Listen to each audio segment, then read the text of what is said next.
nesse mundo cada vez mais global, nós vamos perder empregos aqui dentro. Né? Não adianta ter a democracia aqui se não ter a democracia lá. Então o Brasil tem que estar representado, efetivamente. O esforço que o Ministério das Relações Exteriores faz, no sentido de buscar, né, e daí a sociedade brasileira faz, no sentido de buscar uma representação do Conselho de Segurança, porque isso tem a ver com a nossa, com questões que tornam esse sistema atual totalmente absurdo. Né, absurdo. Porque ele não reflete os valores da democracia. Ele não reflete valores que não são caros. Então, essa é uma observação que eu faço ao professor, né, no sentido de entender melhor o porquê que um brasileiro, né, fica perplexo diante de um sistema que não está, não é coerente, é paradoxal em relação à democracia. E o último ponto é em relação à questão dos BRICS. Enfim, a ideia dos BRICS, né, é uma ideia extremamente positiva, porque ela está permitindo, no mínimo, né, um aumento da cooperação entre países que têm em comum, né, um desejo de maior participação nesse processo internacional. Eles querem ter a sua voz, são grandes países, grandes populações. Né? Então, é um processo que eu acho que é uma ideia vencedora. Simplesmente pelo fato de ela estar promovendo maior diálogo, maior cooperação entre os países. Eu acho que a ANPOCS está de parabéns, porque essa reunião, né, ela permite exatamente isso. Ela permite contato entre academia, entre NGOs, então, e isso vai sair cooperação desses contatos que são feitos aqui. Né? Então, aqui fica também o meu agradecimento aos organizadores e o meu cumprimento a todos. Muito obrigado. Thank you. You shouldn't have been surprised. I wasn't for one moment denying the Pacific nature of Brazilian foreign policy. Of course, that is obvious. It's fundamental to how Brazil acts in the world. All I was saying is that there are certain things about a country's foreign policy which everybody who knows, everybody who works on them, everybody who comes into contact with them, knows that's what it is, the unspoken assumptions. The interesting question, academically, is why is Brazilian policy, has it had this specific character? It's not obvious. A country like Brazil could have chosen all sorts of different roads. Why did it choose the road of being pacific, diplomatic, legalistic, all of these kinds of things? That's the kind of question which an academic wants to ask. It's not, of course it's there, of course it's very important, of course it's fundamental to the way Brazil has acted, but I have never read anything really that convinces me, that explains why Brazil went down that road rather than another road. Because you have one of the bloodiest war before that, so the Paraguay War. But we have, Europe has many bloody wars. That was the reason. Yeah. So the war, what you have said, the absence of the war have led to Rio that saw. Hey, but my point is that, but even that, you know, there are many other cases where wars lead to more wars. They don't lead to people learning to become more diplomatic. So there's still something we have to understand about how this happened here. And my point is to say every country has what people sometimes call these unspoken assumptions. And many of the most interesting questions are not that they're right or wrong, but how did they get there? Why are they there? How did they change? They did not want to make the same mistakes of the empire. Yeah, but how did the Republic did not want to make the mistakes of the empire. But then Brazil learns that other countries don't, so that's interesting to know why. It's about a change. I didn't explain myself well. I'm not trying to argue that there are close relations or there are antagonistic relations. That's not my point. My point was simply that there is, and there has been, a very powerful way of thinking about international relations that the United States represented, because of its strengths, its successes as an institution, because of the power of intellectuals within that institution. And all I'm saying is that then academics academia working within that, it's very difficult to engage in foreign policy that doesn't have to engage with those sets of ideas. In other countries, you don't really have a lot of thinking on foreign policy. There isn't, or maybe you do it a certain period and then don't. In India's case, you have a whole Nehruvian period. You had to engage with a whole set of ideas built around a set of individuals. Now you might say, well, where are the ideas? It's very difficult. Ideas aren't coming from government. They're not coming from the foreign policy. So how do we understand it? So my point is not about liking, not liking, being a problem, not being a problem. It's simply about the power of a certain set of ideas. Democracy, yeah, absolutely. But we've got lots of questions. Yeah, let's democratize. But why should we then have a United Nations that has any non-democratic countries? If we want global democracy, we've got to throw China out to start with. We can't possibly have global democracy with a non-democratic China. There are many, many people, lots of them, mostly in the east coast of the United States, who think that democracy in international relations means only democratic states can be legitimately represented. So we have a debate.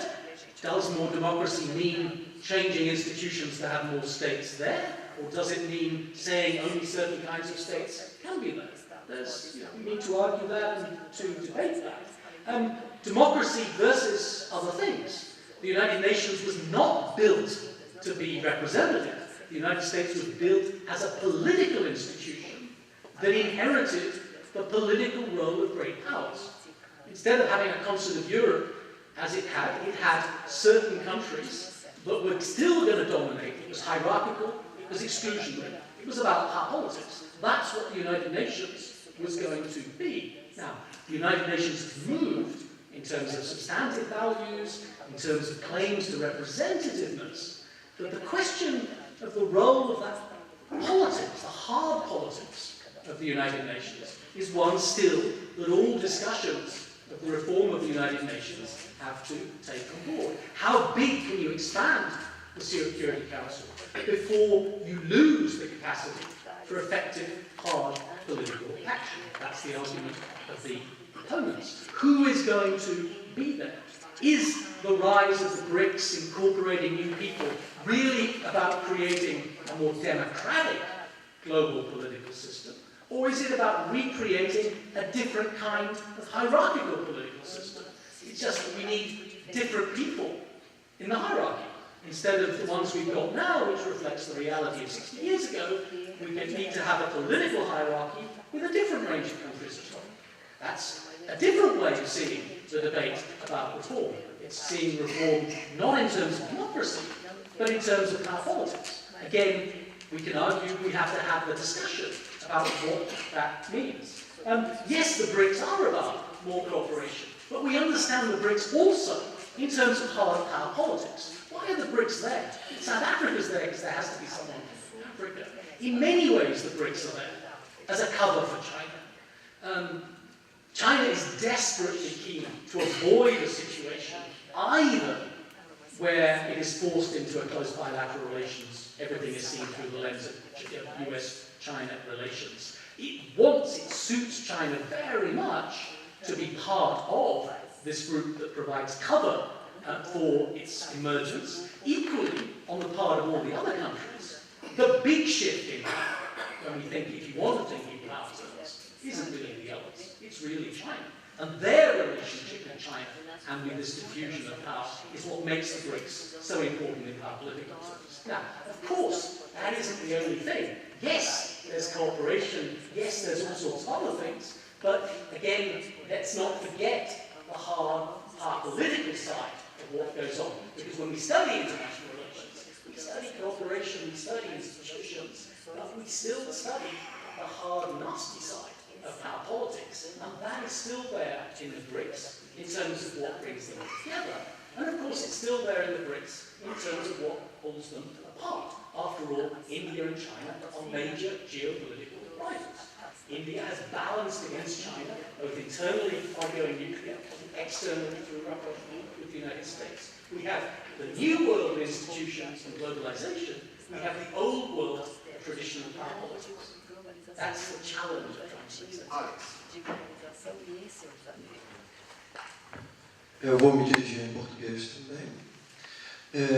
Eu quero questionar a sua tese de que a ciência de relações internacionais foi toda ocidental.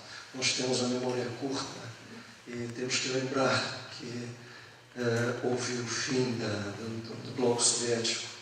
A União Soviética representava uma escola de relações internacionais que nasceu no mesmo tempo da escola ocidental. E eu me lembro sempre do brilhante livro de Margot Light sobre a escola soviética de relações internacionais. Então, essa escola não pode ser esquecida, mas já está descartada porque não funciona mais. Tem outra que também não é ocidental, não é puramente ocidental. É a Escola de Teoria da Dependência, de Fernando Henrique Cardoso, um livro conhecidíssimo e Enzo Falento. Só que nós sabemos que essa escola está passando por um momento difícil. Já foi questionada por Susan Strange, que está passando agora por várias outras mudanças, né? Então, são essas coisas que eu queria colocar assim pontualmente. Mas tem também uma tese que eu queria apresentar, é sobre a crise da escola ocidental em geral, quando ela enfrentou a globalização. Quer dizer, a meu ver, a escola ocidental não tem respostas para a globalização, para problemas globais, desafios, problemas BRICS. Não pode ser explicado pelos 3 paradigmas principais, nem pelo construtivismo, talvez, de certo modo, até pode ser. Mas essa crise precisa ser enfrentada pela própria ciência.